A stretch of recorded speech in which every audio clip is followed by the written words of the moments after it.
Hello viewers, আসসালামু আলাইকুম। This is Atik Rahman Shrabon, advocate, Bangladesh supreme court. নতুন একটি আইনি টপিক আজকে আপনাদের সাথে শেয়ার করব। চেকের মামলায় জামিন কিভাবে পাওয়া যাবে দ্রুত এবং সহজে, এবং চেকের মামলায় আপনি কখন বিপদে পড়বেন। তো একটা বিষয় হচ্ছে, নর্মালি আমরা যেটা করে থাকি যে কোনো ব্যক্তির কাছ থেকে যখন আমরা লোন নেই সেখানে কিন্তু চেক দিয়ে আসি, কোনো এনজিও থেকে যখন লোন নেই সেখানে আমরা চেক দিয়ে আসি। এমনিতেই কোনো ব্যক্তির কাছ থেকে যদি ধার বা কর্জ হিসেবেও আমরা টাকা গ্রহণ করি সেখানেও আমরা চেক দেই।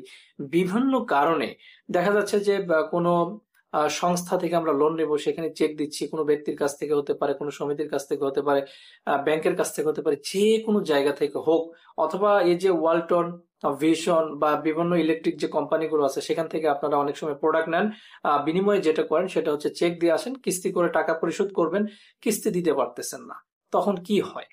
আপনি যে চেকটা দিয়েছেন, নর্মালি আপনি একটা জিনিস খেয়াল করে দেখবেন যে আপনি কিন্তু ব্ল্যাঙ্ক চেক দিয়ে আসেন, তো ব্ল্যাঙ্ক চেকে তারা কিন্তু অ্যামাউন্ট চাইলে বাড়িয়ে সেটা ডিজনার করে আপনার বিরুদ্ধে মামলা করতে পারে।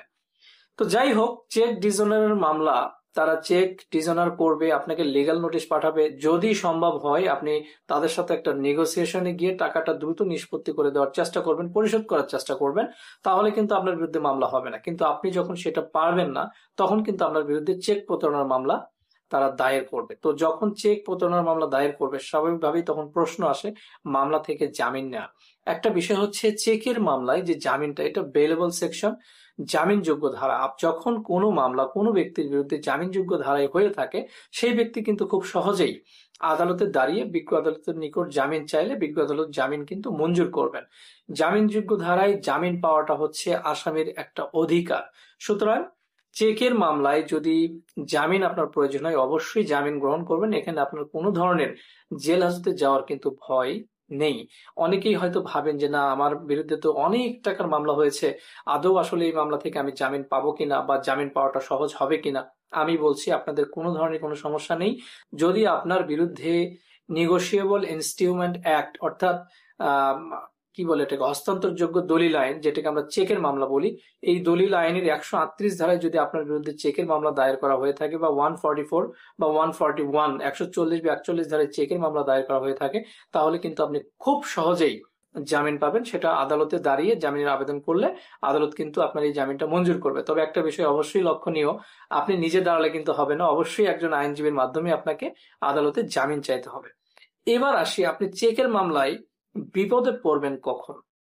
একটা বিষয় হচ্ছে, মামলা আপনার বিরুদ্ধে হয়েছে, আপনি জামিন নিয়েছেন, এবং এই মামলাটা ধারাবাহিকভাবে একটা মামলার যে স্টেজ আছে, এই স্টেজগুলো যখন ক্লিয়ার হয়ে একদম মামলাটা জাজমেন্টে আসবে, তখন কিন্তু আপনার জন্য বিপদ। এই মামলাতে যদি একবার রায় হয়ে যায়, এগেইন আই এম সেইং, এই মামলায় যদি একবার রায় হয়ে যায়, তখন কিন্তু সাজা হবে 100% কনফার্ম। 1 বছরের সর্বোচ্চ সাজা হতে পারে, কমও হতে পারে, 3 মাস, 6 মাস, 1 বছর পর্যন্ত সর্বোচ্চ সাজা হয়ে থাকে। আর একটা বিষয় হচ্ছে, চেকের সমপরিমাণ অথবা 3 গুণ পর্যন্ত এটা আদালত জরিমানা করতে পারেন। তো আপনার চেকের সমপরিমাণই ধরলাম, যে চেকে যে অ্যামাউন্ট দেওয়া আছে সেই অ্যামাউন্ট মামলার রায়ে বলা হলো যে পরিশোধ করা হোক, অনাদায়ে আপনার আরো জেলের বিধান থাকবে। তো একটা বিষয় হচ্ছে, এই যে এখন রায় হয়ে গেল, এই রায়টা যখন হবে তখন কিন্তু আপনাকে পালিয়ে পালিয়ে বেড়াতে হবে, এবং একটা পর্যায়ে হয়তো আপনি গ্রেপ্তার হয়ে যাবেন। আর গ্রেপ্তার হওয়ার আগেই যদি আপনি 50% টাকা ম্যানেজ করতে পারেন, অর্থাৎ চেকের মামলায় রায় হয়ে গেলে তখন আপনাকে আপিল করতেই হবে, এবং এই আপিল করতে গেলে আপনাকে 50% টাকা জমা দিয়ে আপিল করতে হবে।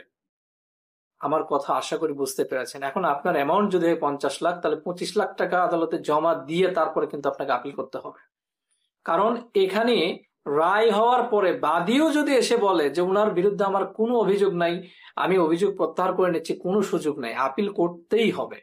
অর্থাৎ বাদী যদি মিলেও যায় ওই সময়, আপনার কিন্তু নিস্তার নেই, আপনি ছাড় পাবেন না। আপনাকে তখন আপিল করতেই হবে। আপিলে গিয়ে 50% টাকা জমা দিয়ে আপিল করবেন, আপিলের শর্তে জামিন নেবেন, এবং পরবর্তীতে আপিল করে মামলা নিষ্পত্তি করতে হবে। সো এই জিনিসটা অবশ্যই আপনারা মাথায় রাখবেন। চেকের মামলা তখন বিপদ যখন রায় হয়ে যাবে। সুতরাং আপনাদের এই জিনিসটা মাথায় রাখা উচিত যে মামলার রায় হওয়ার পূর্বেই এই মামলাটা যাতে মোটামুটি আপনারা নিষ্পত্তি করতে পারেন, অর্থাৎ টাকা পয়সা দিয়ে যাতে একটা সেট অ্যাসেট বা একটা মামলা নিষ্পত্তি করা সহজেই সম্ভব হয়।